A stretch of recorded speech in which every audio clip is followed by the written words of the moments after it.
Welcome to our channel. ఈరోజు మన recipe చింత చిగురు పప్పు.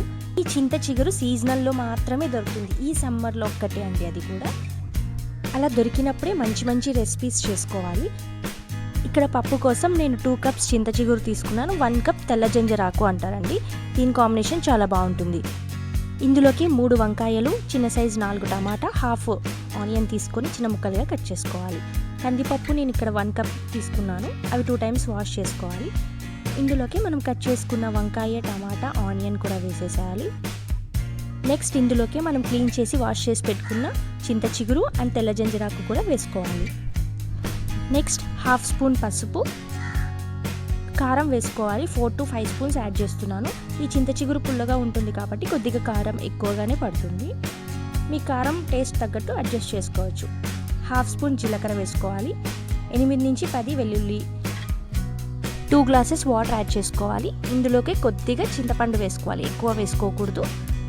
మూత పెట్టుకొని 4 to 5 విజిల్స్ రానివ్వాలి. ఇది మామూలు పప్పు కంటే కొద్దిగా ఎక్కువ విజిల్సే పడుతుంది, ఎందుకంటే చింత చిగురు పుల్లగా ఉంటుంది కాబట్టి కందిపప్పు ఉడకడానికి టైం పడుతుంది.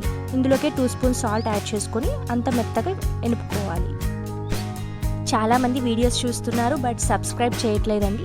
ప్లీజ్ నా వీడియోస్ నచ్చితే సబ్స్క్రైబ్ చేసుకోండి. మీ ముందుకి ఇంకా మంచి మంచి రెసిపీస్ తీసుకొస్తాను. పప్పు ఇలా మెత్తగా ఎనుపుకోవాలి. నెక్స్ట్ ఇందులోకి తిరువాత పెట్టుకోవాలి. అందుకోసం 3 to 4 స్పూన్స్ ఆయిల్ వేసుకొని 1 స్పూన్ ఆవాలు, 1 స్పూన్ జీలకర్ర వేసుకోవాలి. ఇందులోకి కొద్దిగా శనగపప్పు, 3 to 4 వెల్లుల్లి, హాఫ్ ఆనియన్ కట్ చేసుకోవాలి ఇలా చిన్న ముక్కలుగా, అది కూడా వేసుకోవాలి. టేస్ట్ చాలా బాగుంటుంది. అంతా ఒకసారి బాగా మిక్స్ చేసుకొని కొద్దిగా ఆనియన్స్ ఫ్రై అవ్వాలి.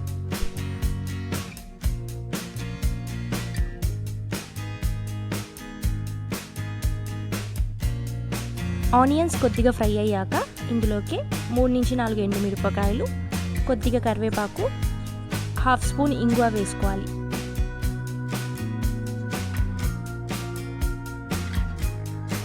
ఇలా తిరువాత కొద్దిగా ఫ్రై అయ్యాక స్టవ్ ఆఫ్ చేసుకొని పప్పులోకి వేసి మూత పెట్టుకోవాలి.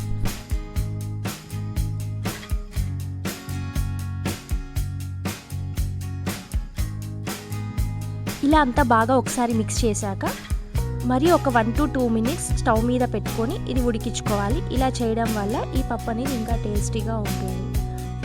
అంతే అండి, నా ఫేవరెట్ చిగురుపప్పు అయితే రెడీ అయిపోయింది. మీరు కూడా మీ ఇంట్లో ట్రై చేసి ఎలా వచ్చింది కమెంట్ సెక్షన్లో కమెంట్ చేసేయండి. Thanks for watching.